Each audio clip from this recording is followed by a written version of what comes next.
Thanks for listening to the Zain Battla podcast. We officially have merch, and right now 100% of the profits are going to PCRF, Palestine Children's Relief Fund.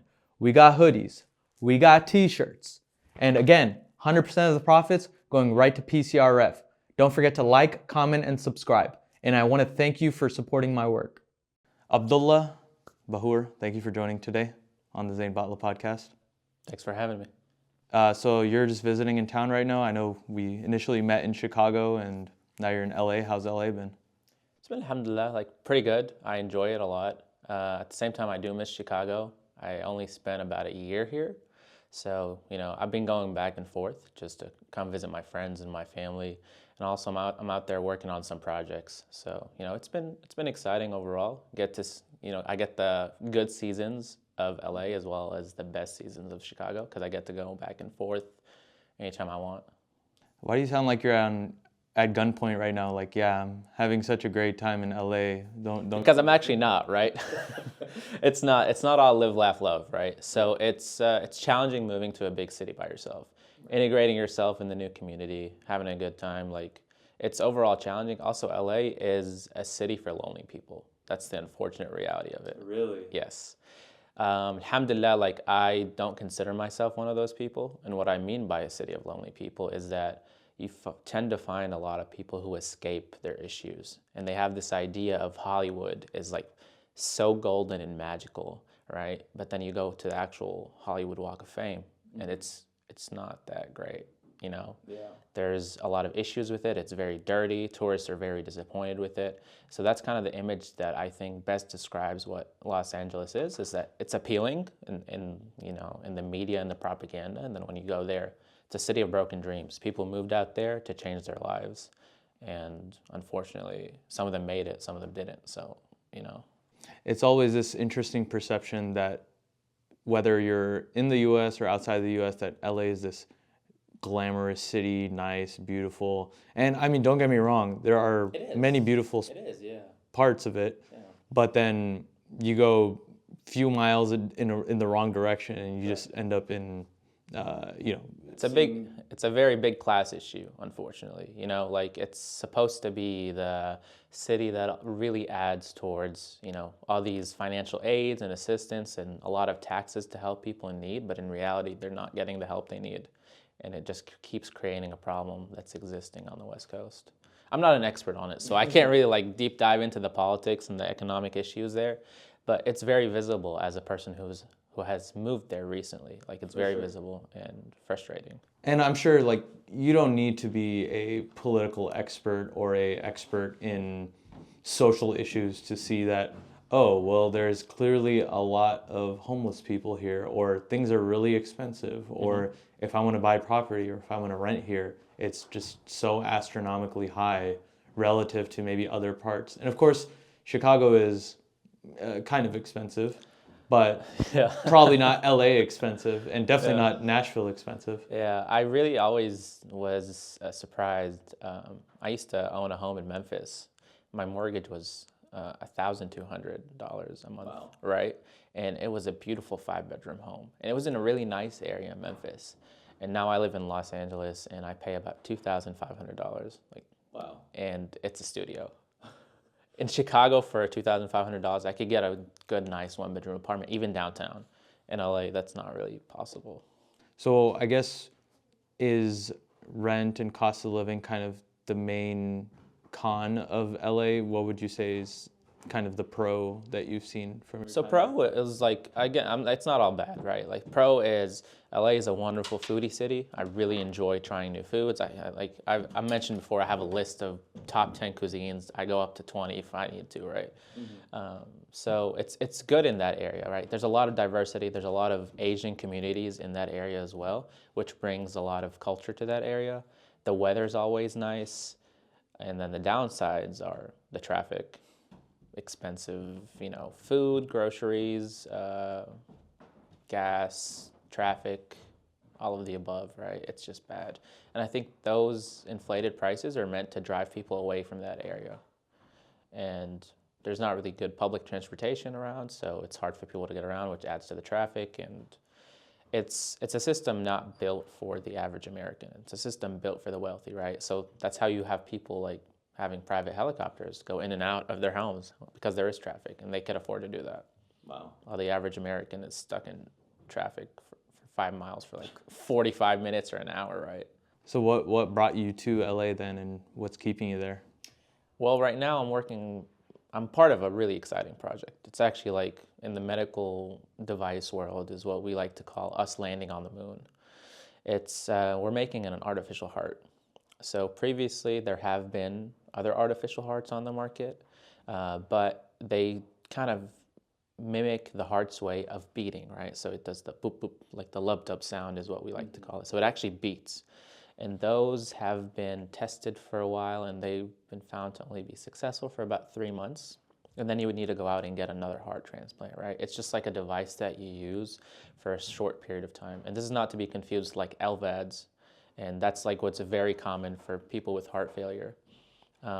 So the difference between an artificial heart and an LVAD is that one is a small tube that you place on the heart to help with the blood flow and the circulation. The other one is a complete replacement of the heart. Wow. So what we're doing is we're actually taking out the patient's heart and we're putting in what I like to call a mechanical engine, but without the exhaust and the whole pistons and whatnot. It actually works on a concept called magnetic levitation. And it's where like a rotor spins and it actually mimics like the heart sound that I mentioned, the lub dub sound.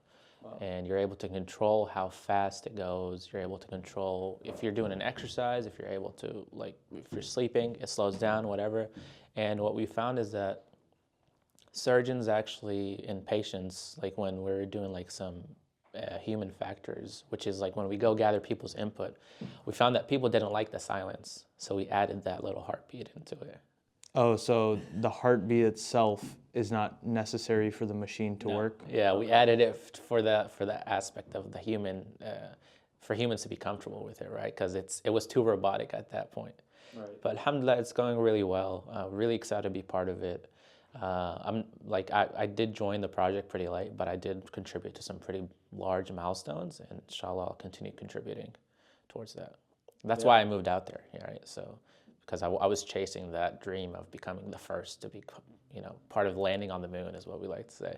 Well, I mean, it sounds like a very fascinating and almost revolutionary, not almost, it is a very revolutionary idea that when it comes to, humans in general, there's organ donors that have to wait for such a long time to get different organs. And sometimes it's not even a match, but if you can build a organ out of, machines and do the same function, then that's amazing. It's actually like really bad in that area, right? Every year, I think we have 100,000 people in the United States that do need full-on heart transplants, and we only have 3,000 matching donors. Wow. So every year we are condemning, and I don't say this as like we have enabled the system. It's the unfortunate reality, right? About 97,000 people lose their lives in the United States alone for this. So this is a problem that's supposed to help, extend the lifespan of people for an additional 10 years. Hopefully that's what we're trying to get to, right? There's certain phases that you have to pass to get there. The FDA is very rigorous in its testing and their requirements. And I'm glad they are, right? Because we're putting this in people. We want to make sure it's really good. That's why when people came out and they were like, COVID-19 vaccines, I don't know, man, that's giving us autism and it's making us, whatever. It's adding us on the spectrum of things. I'm just like, do you know how much in the vaccine of that goes into testing and how much verification and requirements and how much peer research is conducted on that end? It's insane. It actually takes so much time and so much effort to get something to the finish line. So I'm pro-vaccine if you want to snip it, right? No. I mean, I guess the difference between, I'm not here to say that I'm anti-vaccine, but I think people who have skepticism towards the COVID one, I can kind of see where they're coming from just because of how quickly everything was put together. And obviously I'm not an expert and I'm not here to say that medical professionals aren't the experts because they are, but I'm just saying I can understand the skepticism because we live in a time now where everybody's kind of skeptical of everything. Yeah. So vaccines is just one more additional thing that to add to that paranoia of, well, did Bush actually do 9/11? Did JFK actually? We're going there. All right. Well, we don't have to. We can go we back to can, the we heart. can. We can go But there. it's just more so another conspiracy to add to the list of conspiracies that may or may not be true. Yeah, no, that's a good point. And I think like for me seeing like what happens in the background, I could probably help educate some people on this. So anytime you communicate with the FDA, there's different types of ways you communicate, whether by email, whether through a full formal submission or an informal submission. Anytime you communicate, the shortest, like there's a window that they have to respond with, and it typically takes 30 days, 30 business days. And if you submit a formal response, it might take up to 75 days. So anytime you have, like let's say you and I are releasing a medical device, we conducted all the R&D, all the manufacturing, we're ready to send to market, we're communicating with the FDA, there's a lot of red tape because of those 30-day windows that keep adding up. So anytime we notice an issue or any different adjustment, we go back and forth. And that typically takes you, of the back and forth, months to a year, right? Because they're going to come back with questions. You're going to answer those questions. They're going to come back with additional questions. They're going to answer those questions. What happened in COVID is that those 30-day windows were thrown out the door, right? The R&D went as it was supposed to go. Yes, there were some people working overtime on it, but the FDA took away that red tape, right? The CDC, the FDA, they worked together with other health organizations like the HHS, and they all got together and they removed that red tape, and the FDA was immediately responding. They were also working overtime. Wow. So all that communication led to us getting a vaccine within, 6 months when we first heard about it? And keep in mind, they didn't start working on it when it hit the United States. It hit the United States 4 months after it was first discovered in China. So the United States usually starts working on vaccines as soon as they hear about it. Excuse me. As soon as they hear about it from other countries. And typically it does take longer, right? But like I mentioned, they removed all that red tape, and then we got there a bit quicker. So in my opinion, it was done to the best of the abilities of the people that have done it.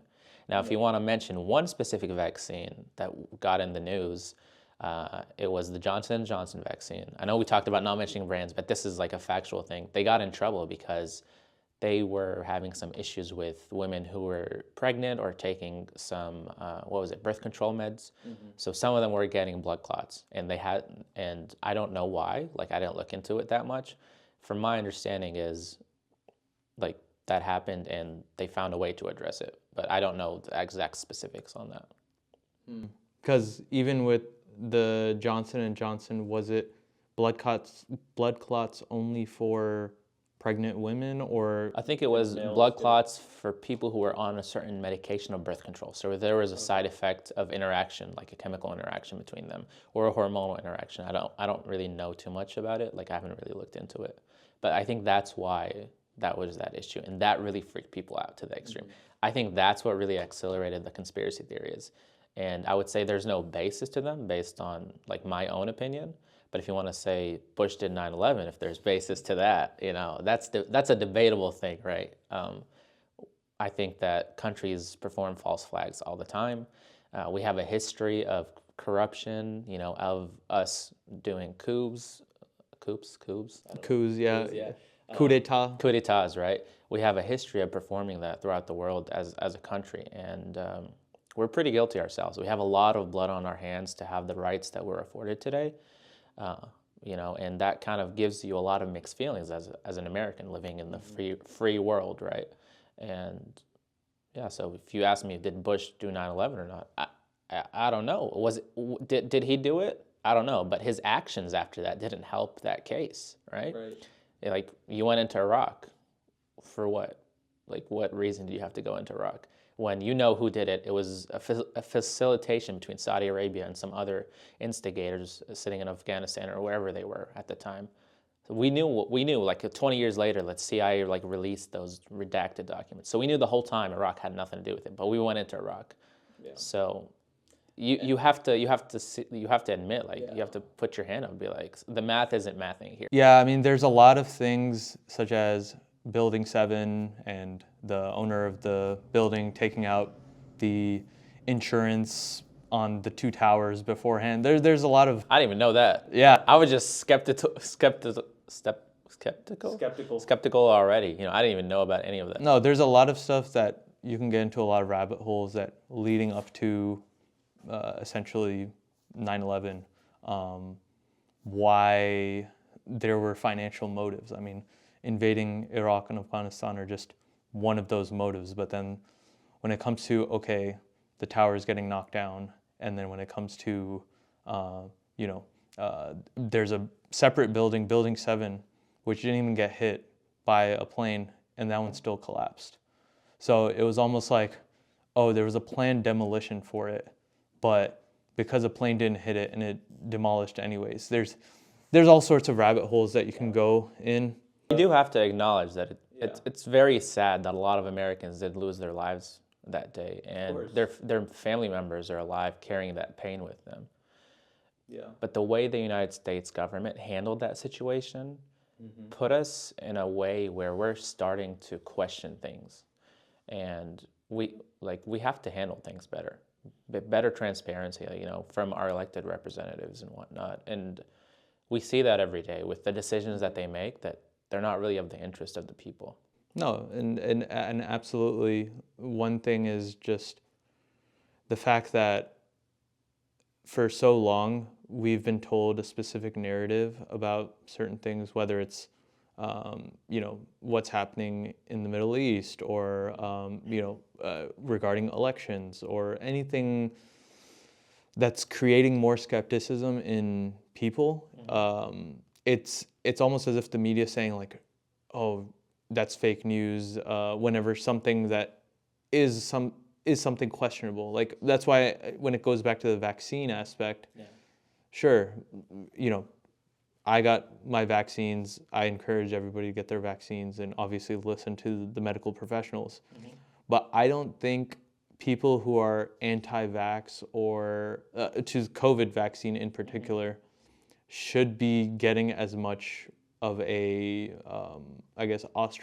ostracization as they are, just because we've created the norms of the society for everybody to become skeptical, because you can't trust the news. And even right now, it's a perfect example of how you can't trust the news. There's so much misinformation on, Palestine and Israel. And when you get down to it, when you're hearing so much misinformation being given from the the press secretary and the president himself, and then the mainstream media, it's just like, this is of course going to create skeptical people. If your government's lying to you, you don't come at us like, oh, don't be skeptical, everything we're telling you is true. No, you've lied to us so many times. Why would I believe you?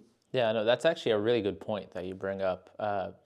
For the vaccines, like the COVID-19, I don't personally put the fault on anybody. Obviously, this is a free country. You're allowed to do what you want.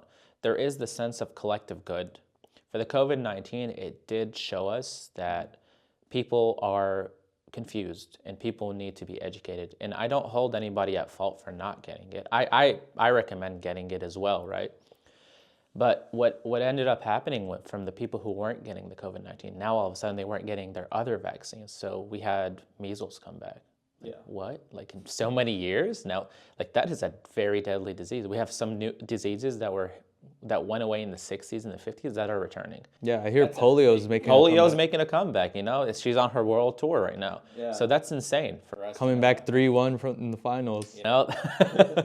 They were down and now they're back up. And to me, that's a very dangerous precedent, right? Because the United States government, as well as all world governments, put in so much effort in the 50s, 60s, and 70s to reduce a lot of those vaccines. Was it all ethical? No. There was a lot of illegal experiments happening here in other countries, that unfortunately, use people of color, minorities, and they use them for their vaccines. And that's very frowned upon in the medical community and in the general community, right?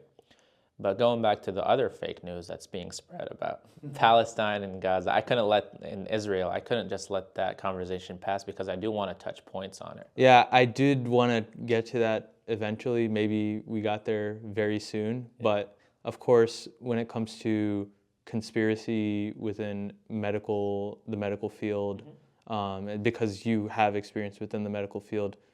Are there people who are skeptical of the heart transplant or think that there's some bigger agenda here? Yeah, so you have certain communities that are very skeptical of it. One is you have this sense of community that's coming out that's we're replacing the work of God, right? Like your time's done and you should be passing away. My argument to that is that if your time's done, why are you enabling any medicine? Jesus Christ was a healer. So we're supposed to follow in his way. A lot of the prophets, like if you want to get to a religious aspect of it, some prophets came with a message of healing, right? Whether it was souls spiritually or it was physically, like we had healers. And if we're neglecting medicine, then in my opinion, an artificial heart compared to an artificial knee or an artificial, metal implant to fix a bone crack or whatever it is, those are all parts of the healing of the process. If you want to get into swapping brains and, neurology and whatnot, I think that's a different ethical debate, right? But when we're talking about this, it's an issue. There's another community that's prominent in the medical community that is against implants, and it's the deaf community, right? Death? Like the people who cannot hear. Oh, deaf. Yeah, Oh, I thought you said the death community. I'm like, they're already dead. Community, right? No. So there is a culture surrounding that, right? The ASL language, and a lot of other countries have that as well.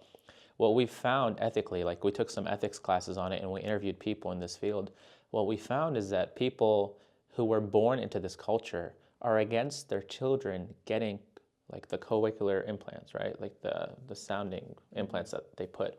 And that's mainly because they're afraid of the loss of culture. Interesting. Right? So that created another spark in the community. Some people are for reserving that culture, which I think that if you can reserve a culture to any point, you should. But also you have to acknowledge that you're putting these people at a disadvantage. For me, it's the same as, the people who are against wearing glasses. Why wouldn't you give your child the best opportunity they can to wear glasses and see the world because you came from a culture where you can't see? Right? It might seem like a small comparison, but that's the reality of it. Like you're taking away their ability to hear sounds and be able to interact with the beautiful world. And I'm not saying yours isn't beautiful, your culture isn't, but they should embrace both. They should learn your culture. They should also get the implants to move forward. They're so against it to the point that the government has made them free. Insurance covers it fully, right? Wow. Like it's one of those disabilities that the government has fully acknowledged, and they're trying to help our people get the help that they need. We don't really have a lot of free healthcare systems in this country, right? Yeah. So for us to get one of those, it's amazing. So that's another community that comes out that I'm sure we will see some sort of roundabout once this becomes popular and it becomes the new hip thing in the medical community where all the little news outlets pick it up. You'll see a group of people come up against it in those aspects for sure. I didn't realize that there were people against glasses. There are. Some people think it's unnatural. It's a very small minority, right? And they're not very loud. But I use the deaf community as that example because it's a big community and it's a valid concern with their culture. Right. Yeah. I mean, obviously there's the conspiracy side, which is the more fun thing to talk about. But then there's also the use case side, which, there's a lot of science going into this. There's probably a lot of engineering as well because it's mechanical, it's a machine. Mm-hmm. So kind of just going back to the heart itself, what's kind of the roadmap here for making it something feasible and usable? So maybe I could talk a little bit about how we started, how we got here, and where we're going, right? Mm-hmm. So where we started is one of the founders, his dad had passed away from heart failure, and he was waiting for a heart transplant. And unfortunately, he never got it in time. So they started in a garage together. Him and his dad, before he passed away, they started putting things together. They started building the first prototype, right? It didn't get far, but it was the initial, where they put the concept together of how they wanted it to look and whatnot. Unfortunately, the man passed away, and the founder continued on to get his PhD in a very specific field, right? And then after that, he started recruiting other PhDs of this field, which is the fluid dynamics, blood flow circulations, and magnetic levitation. So they put all these ideas together and they started gathering PhDs in certain areas. And then they got together and they formed the project, right? Throughout the years, they've tested different designs and iterations. They got up to maybe 6, 7, 8 iterations of it, right? And they got it to a point where they recognized they need medical device people to come in and help make this an actual product to go through the FDA and its testing and get it to the point it needs. So they started communicating with the FDA. Like I mentioned, there's that back and forth process of questions and delays and whatnot. And at the same time, they started testing it after they got approval to test it in some animals and whatnot. So they spent a few years doing that, redefining the device, reiterating it. And then they brought in experts like me who could help them really narrow in on the exact specifics of it. So it takes a lot for the FDA to allow us to put something into a patient. One is the type of material going to cause any bodily tissue damage, right? Is it material compatible with the human body? Can cells grow around it? Is it going to form blood clots? Is it going to allow the blood to keep circulating in that area? If it overheats, is it going to damage the body? Can you go through magnetic scanners? Could you go through like the machines at like venues, right, and whatnot? Could you even put an Apple Watch next to it, for example, or a phone? There's a lot of questions that happens from that aspect. Anything electrical going into the body is considered even more dangerous, so there's even another set of issues that we have to address. So me, along with some other people on this team, got together and we started addressing these concerns. And slowly we got to a point where we got full approval recently, and we're starting our clinical studies next. So now the company has certain ways they could go, right? One is successful implants and trials and continue developing the tech. And right now, I think I'm not going to make any legal claims, but from what I've seen, the device can continue running for about 4 to 5 years. The idea is to get it up to 10 to 20, right? But you can't make that claim because the FDA has a clause on it. So if you test for 1 year of running, right, you could only use it for 6 months. If you test for 2 years, you could only use it for 1 year. So it's kind of double the amount, right? Yeah. So if you have test data for 5 years, then you could only use it for 2.5. So right now the claim is 2.5, and they're continuing that test. So far, like theoretically, it could run forever. Wow. Because if you think about an engine, it's touching, the pistons are moving, it's putting out some outputs, right? This is just a magnet levitating inside, and it's not touching anything on the inside. So as long as the heat, the material inside of it, nothing is getting damaged, what's going to stop it? You know, it's getting the power it needs. Nothing could stop it. So theoretically, it could live forever. It's not like you got to plug it into the charger overnight or anything. Right now you do. Right now, if you actually think about like Iron Man, right? Like it's coming out of your body to some degree. Yeah. And it kind of looks like that. It's a little silly goofy, but at the same time, like people don't care because they want to live, right? So the next iteration of that is to actually have the batteries inside and to have like the magnetic charging, like kind of how you charge your phone from the back end of it or your Apple Watch. Like you just stick it here and it'll charge at night, and then you can just continue on throughout your day. So that's where the device is going, right? And it will become a real viable option for a lot of people. Like I mentioned, the 97,000 people who need that. And then at some point, we're going to get to a point where you're going to ask me, should I get a transplant or should I get the artificial heart? And I would say you should get the artificial heart, hands down. Like if you ask me, should I get a knee replacement? Should I get an artificial knee or a real knee? If possible, get a real knee, right? Because that's a joint that moves a lot. But at the end of the day, your heart is going to give up as a transplant. There's a lot of complications that happens with that. I would be an advocate of the artificial heart, like as somebody who has worked on it, right? I know how much effort went into it. So that's also very interesting because some people may say, oh, we need to keep it as authentic as possible. We need a human heart received by from another human rather than a machine. They've also done experiments on pig hearts too, right? They have, yeah. How did that go, or how did it transition from using pig? Because there's probably so many pigs out there, and there's a lot of issues with putting a pig heart because of our immune system. We tend to reject it quite a bit, right? And then the idea of putting animal hearts in human, like people, like it's not something new. They've been doing it. They've been trying to do it for the past like 60, 70, 80 years. And recently we got to a point where we could administer the meds to do it, but we're still finding some complications. I wouldn't advocate for it personally. I think there's a lot more research that needs to be done on it. I think it's also dangerous because the kinds of diets that we have and the kind of environments we live in. So there might be some diseases carried over that we cannot cure, right? So even if it could work for the first 3-4 months, you might look at some long-term effects or some quick, imminent things that might happen that will cause to your demise, right? So I'm not an advocate for it. I don't think that we have advanced far in those fields at all. I actually think it's dangerous. It's a dangerous precedent to do that. Well, just another reason to stay away from the pigs, whether it's eating, police, transplant. Yeah, there you go. Stay away from the pigs, man. They're not, unfortunately, they've been dealt a bad hand in this life, so. Well, like they're innocent creatures, right? But like they've been dealt a bad hand in this life, so you got to stay away from them. Not the cops, though. That's a different topic. Dang, why not stay away from the cops? You pro cop? No, I'm not pro cop. I am I'm anti-aggression, right? And I think that police forces in general tend to overexert their ability on civilians that are looking towards them for help. There's a lot of instances of shootings, not just in the United States, even outside the United States. There's instances of abuse, right? Whenever you tend to give somebody power over someone else, the position of authority, as in a cop, unfortunately, some people abuse it. And you have to look at the mentality of people really looking to become cops. Right. You have the person who wants to fix their community, then you have the person that is bored and just wants a job.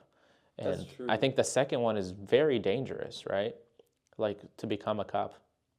Giving that person authority over other people will lead to a lot of bad issues. And we've seen it here in the United States quite a bit, right? Absolutely. I mean, it is definitely true that there is a need for, if someone commits a crime, especially something severe like murder or rape or any of those, heinous crimes, there needs to be some sort of law enforcement that is able to crack down on them. And there's definitely, cops out there with that in mind that, hey, we need to take down the criminals. Mm-hmm. But unfortunately, the systemic issues with the police is the aggression with just about anybody, even citizens who are just obeying the law anyways, and then they get accused of, harassing a cop or accused of mismanaging their relationship with a cop, and then that cop uses that sense of authority to kind of dictate what happens to that person. That your life is sometimes at the hands of the police, and maybe this will go back to our conversation about Gaza. Is that you see the same tactics that are done by American police as done with the IDF. So of course we need cops and law and order and some sort of accountability for people who commit crimes. But the problem is, and the reason people call them pigs, is because of the fact that they're just systemically trained in a way that it's just a sense of authority over anybody, regardless if you commit a crime or not. So I'd actually like to add to that, right? So when I was doing my master's degree, my lab mate was a sheriff at the local sheriff department. I was at the University of Memphis, so he was part of that. And I learned a lot from him, sitting with him and getting his perspective on things. And we challenge each other a lot, right, in terms of research, like biomedical engineering research, as well as topics that were happening. And I really got to respect them a lot more after I sat down with them, because he was able to come to we were able to come to the conclusion that, like you mentioned, a lot of good needs to happen from their end, and a lot of not misusing your authority has to happen on their end. They acknowledge that as well. And they're trying to actually set up internal review boards to kind of stop that from happening. But the issue is, it comes back to the skepticism, people being skeptical. Right? You've been really struggling with that word. For some reason, I gotta break my fast to say that word, but people have been very skeptical of that aspect. And because review boards internally are always untrusted. That's why you always have third parties come in and do their audits and whatnot. That person I actually owe a lot of debt and gratitude towards, because we had an active shooter situation at my university. Wow. We could get into it if there's time, but we could get into it. So the active shooting didn't actually occur, but it was prevented before it happened. One day I was sitting in my advisor's class. It was a biomechanics class. And usually, because he's my advisor, I sit at the front, right? Specifically the front seat. This one day, my laptop had died, and that's how I was mainly taking notes and pulling up the slides. So I had sat in the back, and I see from the corner of my eye, like this guy in front of me, it was a few days after the New Zealand mosque shooting. He was watching it intensely, and it was almost like he was taking notes. I was like, okay, that's kind of weird, right? Like, I'm just like, okay, weird, but I shouldn't bother. And then after that, I see him shopping online for guns, right? And I was like, well, the plot thickens, right? So it's a little concerning. The last straw for me was when he started looking at, like, and then he noticed I was looking at him, so he kind of shifts a little bit. But me, I'm just like shifting my chair too. I was like, what is he up to? And my advisor even sees me looking at him, and he doesn't call me out. He was just like, he's being weird today in his head. He even tells me about it later. But we get to the point where he's looking up the University of Memphis. We were in the engineering department, so engineering layout plan. So he's making a plan in my head. I was like, this is like red flag zone, right? Like, I'll give you 2 red flags. Maybe those were very concerning. I shouldn't even overlook that. But the third one was just like, all right, this is not happening. So I go up and I talk to the sheriff and my advisor. Like, I get them together and we have a conversation about it. He reaches out and he reports to the local authorities and reaches out to the FBI to investigate this individual. They come back and they find a manifesto in his car. They find him armed up, right? He was ready to shoot up the whole school. Apparently he was failing all his classes and he was struggling with depression, and he had blamed the advisors and the other students for taking away his scholarship opportunities. Wow. So alhamdulillah, like, I owe a lot of debt and gratitude towards someone like that. Wow. A lot of people can't say that they've been in that experience. I mean, inshallah they never are, right? Like, I hope they never get to experience something like that. And I mean, were you given some sort of recognition of being? No, they actually asked us to, well, this is the first time I'm openly speaking about it, to not mention it to like internet and news podcasts and whatnot, because at the time school shootings were very rampant, and they were afraid that somebody else who had been thinking about it at the university will come out and would commit it. They're like, oh, they're no longer looking here, so we could just go ahead and do it. That's kind of the idea. So. Wow. Well, I guess in that case, the sheriff and the FBI, they did the right thing, right? They protected the people. They didn't use a position to abuse. They were in a position and they didn't abuse their authority. They went about it right, and everything was handled the correct way. And that's where you have to stand up and say, like, there's a lot of good here too. But the systems are, like you mentioned, going back to the Israel Defense Forces and whatnot, they actually come here and they do train our police. They come here and they train them on tactics on how to systematically oppress people. And that's an issue, right? We see this for the past 25 years in Gaza. We've been seeing it for the last 75 years in this occupation that's happening. Yeah, and your family's from Gaza and Ramun, right? Yeah, so my mom's from the West Bank, my dad's from Gaza. Theoretically speaking, in today's world, these are people that are never supposed to meet, right? Because they come from these 2 areas. They were refugeed together separately, but they got together in a different country where they were later refugeed again, and then they immigrated to the United States. So it's a story of being an immigrant and a refugee that's reoccurring. But alhamdulillah, like, a lot of our family in Gaza have gotten out, which is, I say this with mixed feelings, right? Because 1, you're leaving the land that you're on. 2 is that, you're surviving, so you have that surviving mentality, and there's a survivor's guilt associated with it to some degree, right? Of course. So.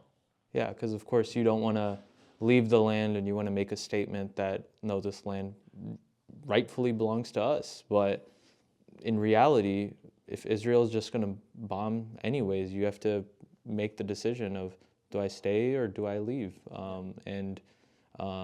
It's just very unfortunate. And I don't think anybody living in the States right now can exactly put themselves in the shoes of the Palestinians. But I mean, you having family there, you probably hear about it, their firsthand experiences and what they're going through. It's terrifying, and we actually are trying to get some of my cousins out through Egypt to get some medical attention, like right now.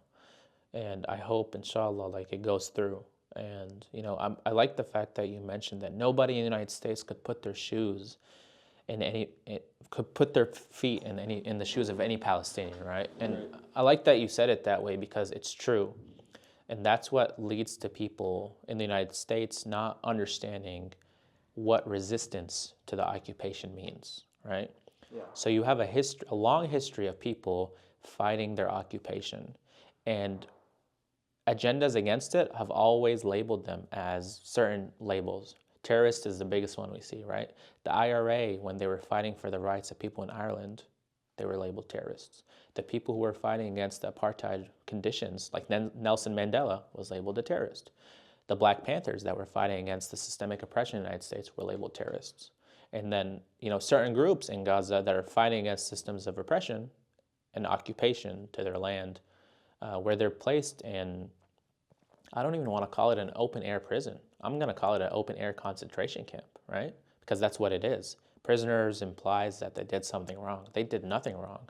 They've been existing there, and now they're just getting suffrage because they existed in that land. So the fact that everybody is against occupation until it's against your financial interests is very concerning to me. And that's where we see the United States government at right now. They have financial interests in Israel. They have political interests in Israel. And we go around labeling anybody who is against those interests as terrorists. I don't condemn resistance against the occupation. I just want to be clear on that, right? I don't support any groups. I'm not going to come out and say I support any groups. But at the same time, I don't condemn resistance of any group, right? At the same time, because I'm not in their shoes. I'm not living their lives. I'm not in a concentration camp. If a group of Jews in World War II, like when they were being occupied by Nazis, if a group of Jews formed armed resistance and attempted to break out of that prison, I would cheer for them. I wouldn't condemn them either. And I don't think the world would. And a key reason I say a lot of the time, and you put it perfectly, that, it's hard, not even hard, it's impossible to condemn, not just condemn resistance, but condemn anybody put in that position giving support to any group. Because a lot of the times in the US, people say, oh, well, criticism of Israel is anti-Semitic, or you're just saying this because these are Jewish people. If they were another race or another religion, you would say otherwise, or you wouldn't tell Israel to, you wouldn't boycott Israel, you wouldn't protest Israel. When in reality, the situation is that the Palestinians, they're going through the worst conditions that they faced probably since the Nakba, of constant bombing, being told to evacuate from regions and then still getting bombed in hospitals, getting executed, getting raped. These are things that, people in America, who are we to say, oh yeah, like the Palestinians, they're suffering, but we have to take down Hamas because that's more important. Who are you, Joe Biden or Speaker Johnson or a random person on the street, right? Like, who are you to have this? Yeah. Like, you cannot put yourself in these people's shoes. You will never go through anything, even a fraction of the pain that these people are going through and will go through. Even if there's a ceasefire tomorrow, there's people starving, and they will starve and they will die, and they don't have homes, they don't have resources. So yes, there is a lot of pain that is felt from the Muslim Ummah here and the Palestinians here and the Pakistanis and anybody who's allied with Palestine here that sees, on their phone or on the TV or in the media that, wow, this is very painful and I'm feeling for that community. But you can sympathize, but you can't empathize because they're the only ones who know what they're going through. And in reality, we're just feeling that pain secondhand. Yeah, it's actually a really good point that you mentioned. The fact that anti-Semitism is being pushed a lot by media to show that they're fighting us because they're anti-Semitic. When in reality, historically speaking, that region has protected Jewish people throughout history of the Jewish existence in that region. Anti-Semitism is a European concept and a Western concept that was made to push Jews out, right? The Europeans are the originators of anti-Semitism in the 20s and 30s and 40s. Maybe that's, I don't know the exact year, but that's where it comes from. Right. Jewish people have been historically living in Palestine for a very long time, peacefully. Anytime the European crusaders would come in, they would butcher as much as they could from them, as well as the Muslims, right? They were here for war, and they would take out anybody who was against them. And whenever the Muslims would take over back that region, they would live in peace with Christians, with Jewish people, because they genuinely believe that these are people that are equivalent to them, right? Like they follow their prophets, there's some deviations, but in general, they're human beings, right? Mm-hmm. Unfortunately, we didn't see this with the Crusaders. We also didn't see it, with World War I, World War II, anti-Semitism on the rise from Europeans. And so far, European guilt has been used as a tool to continue oppressing Palestinians, when in reality, the Palestinians have never subjected Jewish people to those conditions. And anybody living in Israel today is enabling that system, right? Same way I say, me living in America today, I'm enabling systems of oppression for the police. Yes, I am actively against the police. I protest against them whenever there's a shooting. I'm out there, I'm doing the work as much as I can. But at the same time, me living in here and not dismantling the system, I am enabling it. Same as every other American that's not actively dismantling it, right? And same as the people in Israel. Same as the people in Israel who are living on occupied land with an occupist agenda. Whether or not they support their government, they are enabling that system. They could protest, they could put their hands up, similar to what happened here. The whole world protested for George Floyd, and for good reasons, right? Even people in Palestine were out there. People who were under occupation, they were protesting for somebody in America under occupation of the government here, under oppression of the government here. So the fact that people can still do that, the rise of people against governments has always been historically the right thing to do. When the government oversteps, I'm not advocating for overthrowing the government. I just want to legally say that. But when governments overstep, when they're supposed to represent their people, typically they're overthrown. And this is how we see the rise and falls of empires, right?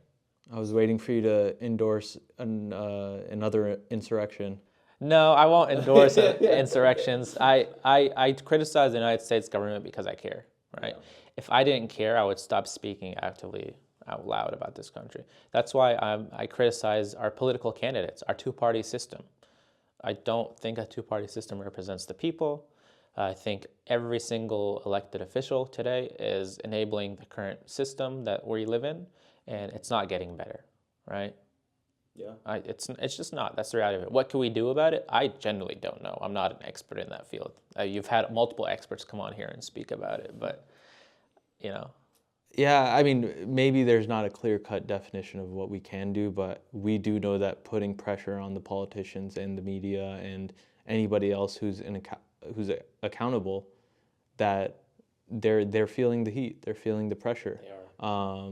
They're making decisions. Businesses are, losing money, so they have to act quick, because this ties back to our initial point of, having distrust overall. And you're seeing this initially starting from the right when the election was stolen, but now you're seeing it on the left as well with, not having faith in the elected officials and the Democrats who are supposed to be the good guys, when in reality, they're also on the same team. They're shaking hands with the Republican officials behind closed doors because they agree on AIPAC, they agree on big oil, they agree on big pharma, they agree on medicine. The corruption goes on. So I think the way we've challenged and continued to pressure these politicians, it's a step in the right direction. Is it going to fix everything? No, but we just can't lose hope, and we just have to stand with the Palestinian people, stand with the African American community here, stand with anybody who's going through some form of oppression and are really losing out on either their quality of life or their own finances or their own sense of living because of the top 1% and the people making the decisions, essentially hoarding all the wealth and doing all the authority.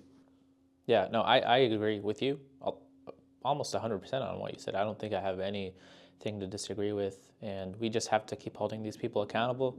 Change doesn't happen in a day unless it's a revolution, which, doesn't really happen in today's modern age.